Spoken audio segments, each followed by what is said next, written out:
What's good, YouTube? Dmgaming here, guys. It has been a few weeks. Okay. Let me real quick let y'all know what has been going on. So, what has been going on with me?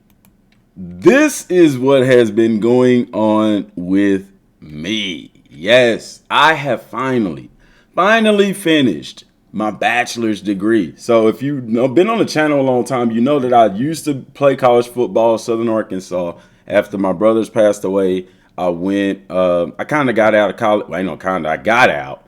And I tried to go back before, didn't really work out. But here recently, it's been less than a year. I started this journey in April of last year. And guys, I finished 3 years of college it ended up being 3 years worth of college because I had 60 something hours going in. So I was technically a junior, but a bunch of those credits didn't transfer because the major that I was doing at Southern Arkansas, they didn't carry that at Western Governors University. So I went in with like 20 something hours. I basically almost had to start over from scratch, or as a freshman, if that makes sense. But needless to say, I completed all my courses in less than a year. All right. And yeah, y'all see my name. If you follow me, you know my name. It's not a secret. But anyway, I finally got my bachelor's degree, okay, in educational studies, elementary education, blase, blase. But guys, this is what has been keeping me busy. This is what has been keeping me grinding and doing this while coaching and teaching at the same time. Phenomenal, phenomenal, phenomenal. If you are looking to, and this ain't a plug for WGU. It ain't sponsored or anything like that. But if you are looking to finish college, or if you want to start college, WGU is really super cool because it's not like your traditional college. This is one of those colleges they call it competency based. And basically what it is instead of you sitting in a traditional classroom where you can only take so many classes in a semester, you can literally take a test on a class as soon as you're ready, pass it, and move on to the next class and move classes up as you do that. That's how I've done it in a year. A lot of hard work, a lot of dedication, but it can be done. But this is what's been keeping me busy, guys. And this has been accomplished. My official graduation date was yesterday. Man, I'm super stoked about this. This opens so many doors for me and the career that I'm pursuing as well. So I'm super excited about that. Now, what you really came here for, and before I start this video, guys, if you haven't heard, Akira Toriyama passed away on the 1st of March, actually. So, condolences goes to him, his family, the Dragon Ball community entirely. Akira Toriyama's creation with Dragon Ball has been monumental to me. And I want y'all to share in the comment section down below, what has Dragon Ball meant for you? I remember back, and I'm 36 years old. I remember back when I was in middle school, probably the 5th or 6th grade, I started watching Dragon Ball. And I'll never forget that I would come home. I'd rush home after school to catch Dragon Ball Z playing on Toonami. And, growing up with my brother watching it too, my sister watching it, we really got into it. He'd buy the cassette tapes because he was old enough to work eventually while I was still in middle school. When he was 16 and able to work, he'd buy the VHS tapes. I know y'all don't remember those, but he used to buy those and we'd watch them. And once I started playing sports and stuff like that, my sister, whenever she got home, she would record the episodes for me. So I'd get to rush home and watch those episodes. And I was an artist. I like to draw and stuff like that. So I started drawing Dragon Ball stuff. And to this day, guys, I love Dragon Ball. So much so, even the kids at school know I like it. And we have a book fair at the high school coming up. And one of the posters is Goku. And it is so freaking cool. Goku for a book fair poster. We even have the manga in the library. And even the librarian knows I like anime and stuff. So it's really cool. She said that she would save that poster for me. So that is really super dope to get it. I can't wait. It just speaks volumes. My cell phone case is Dragon Ball, I run a Dragon Ball channel for the most part. So, literally the majority of my life, Akira Toriyama's creation has been inspiring. It's been fulfilling. It's even through YouTube provided some extra income. So, without his creation, I don't know where my life would be, because even in my darkest days, Dragon Ball has always been there to kind of be that escape from reality, you know, and experiencing the things that we experienced throughout the Dragon Ball universe, through Dragon Ball Z, GT, and most recently Super. Like, this guy has done so much for people, and it's amazing that you can never meet a person. Sometimes you don't even have to meet a person in person to be impacted by something that they do. And this man single-handedly, you know, with his creation, inspired millions upon millions. And you know, I remember even me and my brother used to play Dragon Ball games, you know, religiously. And I wish that he could be alive today to see games like Kakarot, to see games like Dragon Ball Fighters, to see Dragon Ball Sparking Zero coming back out and stuff like that, or coming out, you know, with the next rendition of that game. You know, because we used to play them heavily. We was big in the fighting games too back then. So I could see us spending hours upon hours upon hours. Like, Akira Toriyama, thank you from the bottom of my heart. You've been a huge part of my life through my childhood all the way to present day. So thank you for that. And once again, you know, prayers and condolences goes out to his family and the rest of you in the Dragon Ball community. Very, very, very sad news. He was 68 years old, and he also was working. He worked hand in hand on Kakarot, the game that we're covering, the game that this channel elevated to new levels from covering. Akira Toriyama had a hand in that. He had a hand in the new anime series Daima that's coming out. Like, oh man, guys. That's a big blow to the Dragon Ball community, because going forward, you're not going to have his input on things, if that makes sense. You know, hopefully there's somebody there that saw things the way that Toriyama did, and they can help carry on that legacy. And Dragon Ball is going to live on. I mean, the community, the love for it is too big, but we're going to miss that element that Toriyama provided. So yeah. But on a brighter note, you know, I say a brighter note, that's not just a dull note, but you get what I'm saying. My thoughts on DLC 6. My thoughts on DLC 6, guys. First of all, I didn't expect much from the story. The story in and of itself is extremely short. And rightfully so. There's not much depth to it, because you literally, you know, there's only two episodes that covers the end of Z. You know, so expecting more in that regard would be ill-advised. I mean, you're setting yourself up for disappointment in that regard. It was cool being able to play with Pan a little bit. Even in the tournament part, you know, fighting against Goten, it was okay. You know, the fight with Oob was good. You know, it's tough because, you know, I think some people may have expected more from that fight, but I mean, it wasn't much in the anime. You get what I'm saying? And I remember talking to y'all about this, that the bulk of this DLC, the coolness of this DLC would actually come from the post-game content, or the post-DLC content. And that's where this actually delivered fairly well to me. After you complete the game, or the DLC, the story, you get to basically, you get to do this kind of mini story, if you will. More like a training type of deal, where you actually get to fight Frieza, Majin Buu, and Cell in like this chain battle, if you will, because there's no pausing in between, there's no breaks in between. It's just Frieza, boom, Cell, boom, Majin Buu, boom, you know. And that's a really cool fight. Those are cool fights. They're fun. They're air fights and stuff like that. You fight them in there. There's no ground battles there. But the coolest one to me was Vegeta. Being able to fight Vegeta again was really, really, really cool. That fight is spectacular. The animation is flawless. They really outdid themselves with that one. My hang up for it, you know, my hang up for all of that is that in this DLC, you can't go beyond Super Saiyan Blue. I mean, Super Saiyan 3, sorry.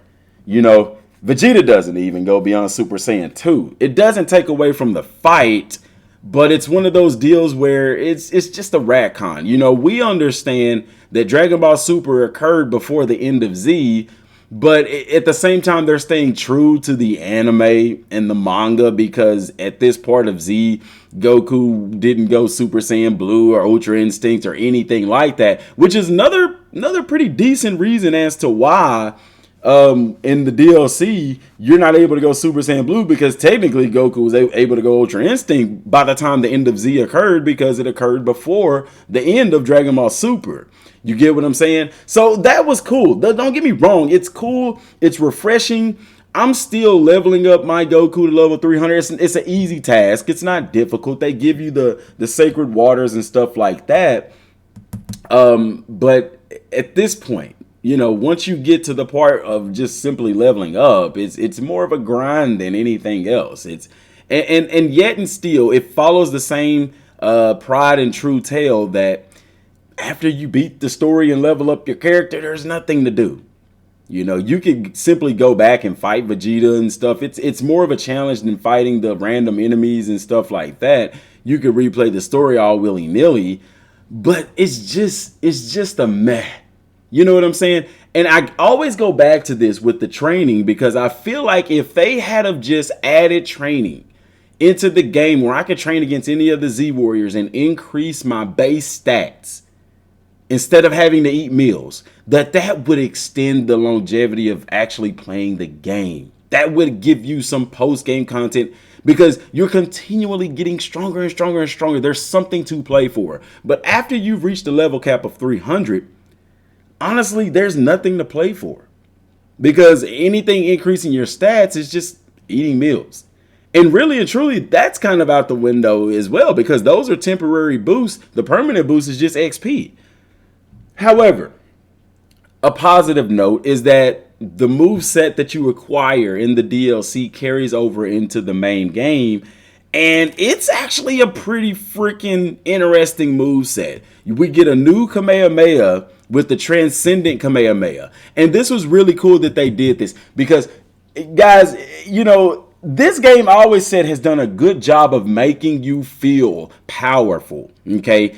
So much so that the Transcendent Kamehameha is the most powerful form of the Kamehameha. And if you play through the DLC, you even get the card that tells you that this Kamehameha is powerful enough to destroy planets.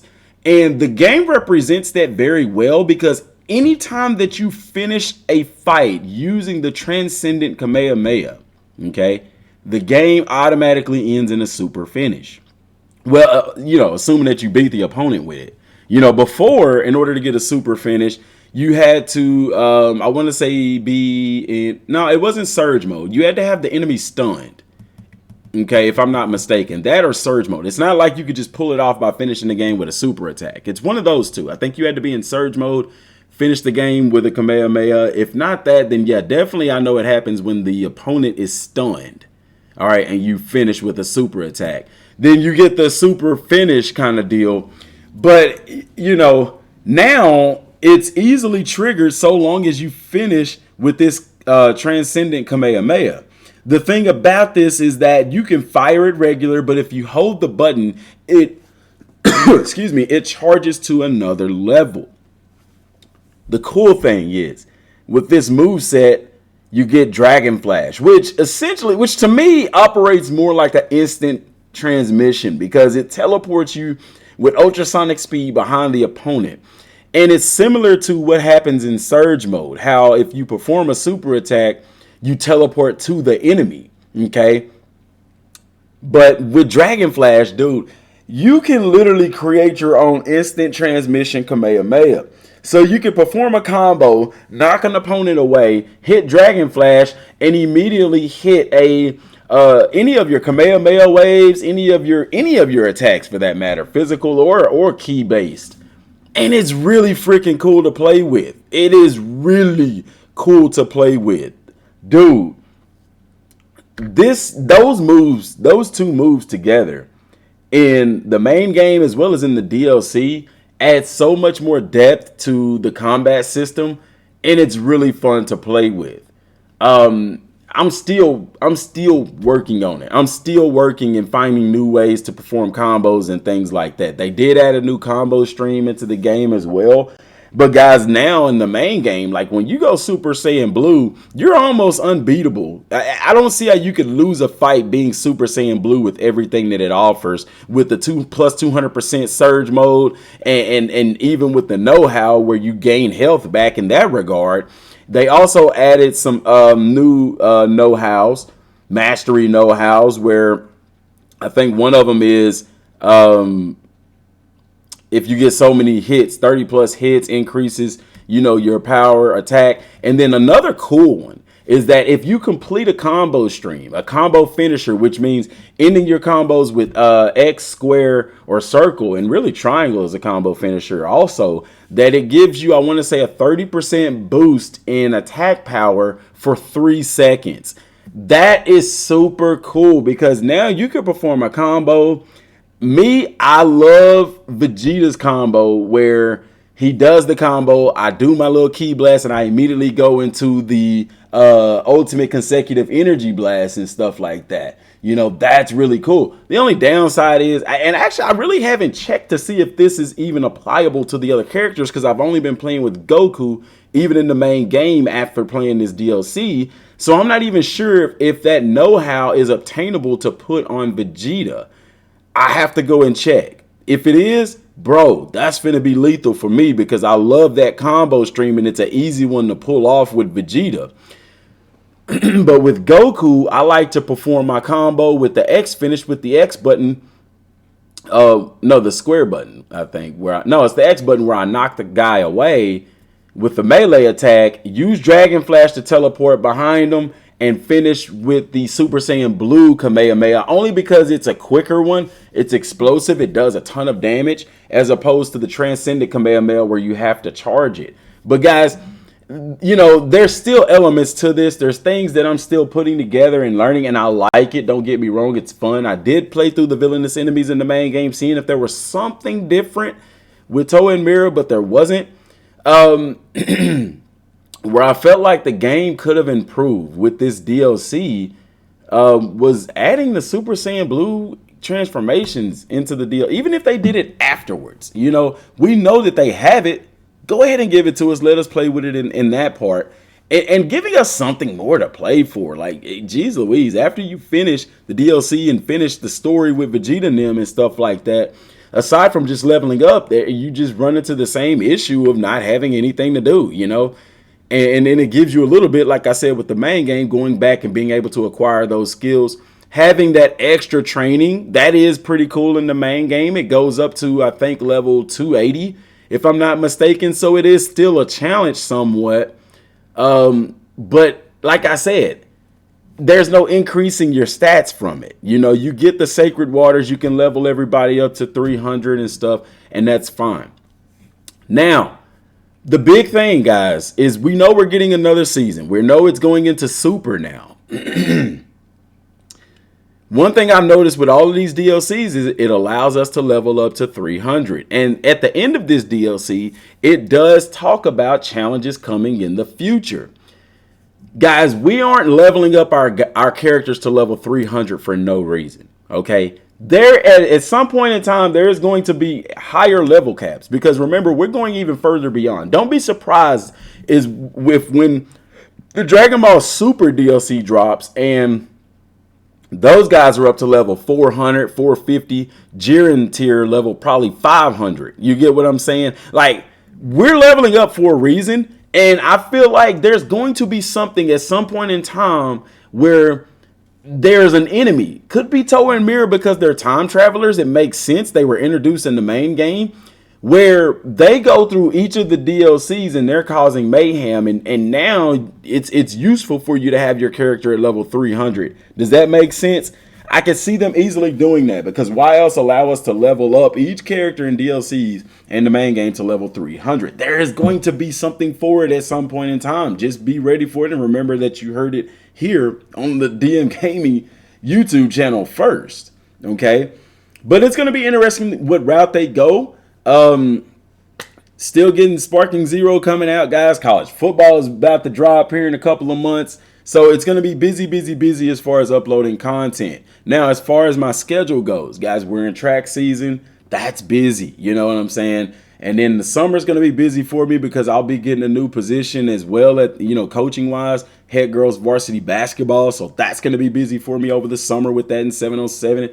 Football is going to be busy. Basketball season is going to be busy. Track season is going to be busy. So I am going to be busy. But guys, I'm going to make time to get back to uploading because the time that I was using to upload, I was devoting to finishing school. And since that's complete, that extra time is there. So guys, once again, man, the DLC overall, I give it a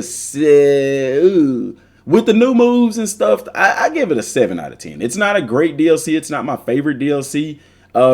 Of the DLCs that we have right now, the History of Trunks is by far the best one. The story was lengthy. There was quality stuff to do at the post game, but it seems like with this new director, this new lead producer for the game, it seems more going along the lines of extending the content post DLC. They're trying to implement some good in-game stuff.